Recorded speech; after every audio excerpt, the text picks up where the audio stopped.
Welcome back to the garage. I decided to take a little bit of a break from doing the baggage area because I needed my new dimple die that broke.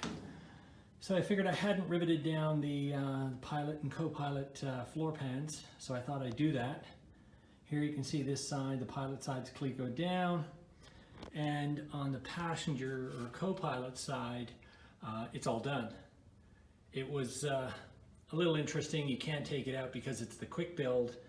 The arm right here gets in the way, so you can't lift it up, and I know a bunch of people have cut it and things like that, but I just didn't want to do that.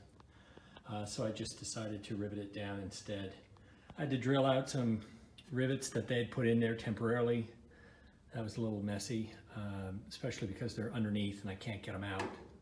And then the one area that I did have a challenge with, and I haven't decided what I'm going to do with it yet, is right over here.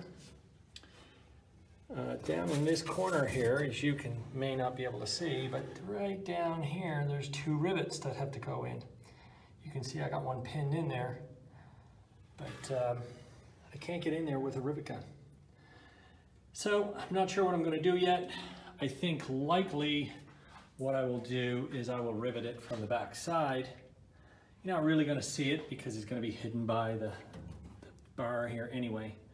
I just didn't want to do it, but I'll see how it goes. Anyway, that's a quick update on the Tuesday.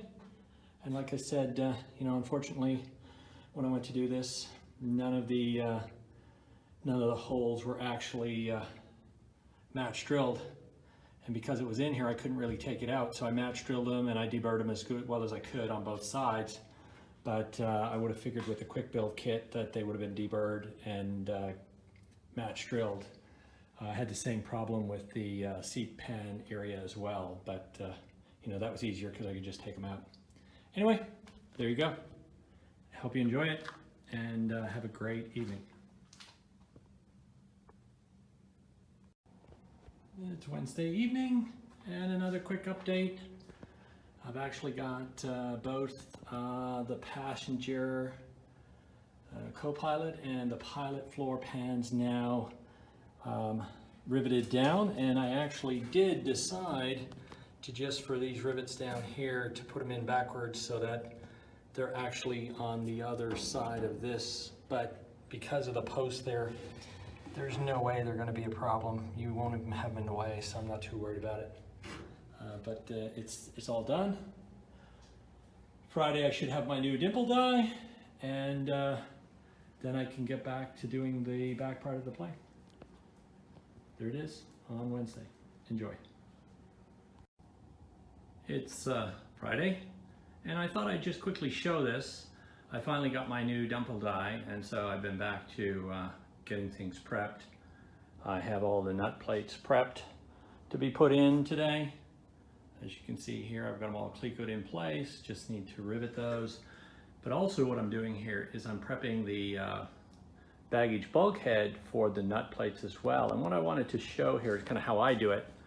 I run the screw through the backwards, I put a nut plate on top of it, I drill out one of the holes, then cleco it, and then I drill out the other hole. That works really well for me.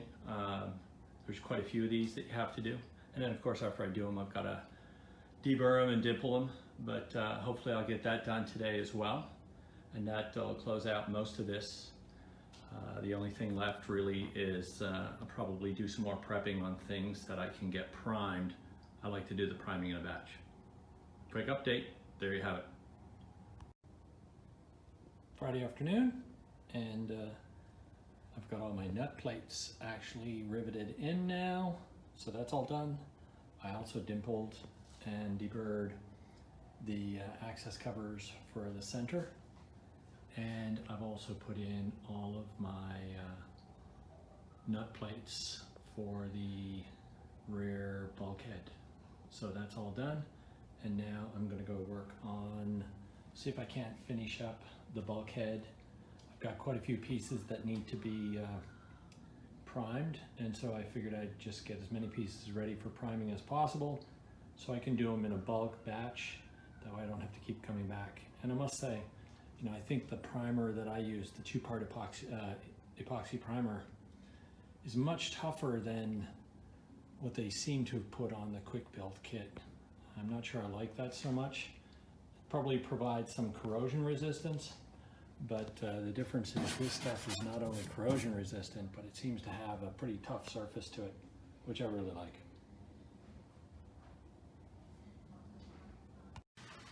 It's Friday evening. I've now got all of the nut plates attached. Nut plates, lots and lots of nut plates. The one thing that was a little tricky, just more trying to figure out what it was, is this weir block piece down here. F6114B and F6114C. I looked around, I couldn't find them. That wasn't in the manifest. I did find finally in a comment there was a reference to F6114C in my manifest, my inventory. And what it really was, it's part of this bag that you get, F6114, which is the harness cables, the seat harnesses. And then inside of that, there's actually a bag called, maybe you can't see it here, 633. And that's actually all of the rivets and pieces that you need, including these plastic pieces here, which you have to drill some holes in and notch out for the where the cable goes through. And what I did, just because the marker wasn't working very well, is I created a couple of little templates on paper and just used my device to mark it, and then I could drill them out and they were both exactly the same. So that's all worked out very well. So now I've got that done. I've got the holes drilled for those, and I've got a bunch of priming to do. So here's all the back pieces done.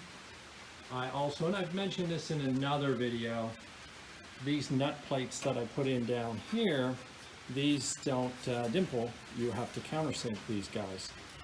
So what I do is I just use my little deburring tool, and let me just show you that over here. And at least for me, when I do 40 turns on this thing, it's a perfect fit for the rivet, and it slides right in there, and it's a little easier than trying to, you know, do it with the countersink tool, because the gap is not quite big enough and so on. But here you can see all the pieces, they're all dimpled. This is the bulkhead pieces, all deburred, dimpled, and ready to go. So I think next up I'll probably work on the baggage door, get that drilled out, and that way I'll have all of the pieces ready for priming, and I'll go from there. Oh, and before we go, there's one thing I wanted to show you here quickly. Down here on the side, before you put in these nut plates, there's a nut plate that goes down below, but there's actually a cover panel that has to go on first. Now normally it wouldn't be a problem, but because I'm doing all the priming in a batch, in bulk, I've waited to put that in. Anyway, I just wanted to make sure I pointed that out. May not be a problem for you. Well, I hope you enjoyed the video, and if you did, please leave a like, and don't forget to subscribe. Thanks, and have a great evening. Bye now.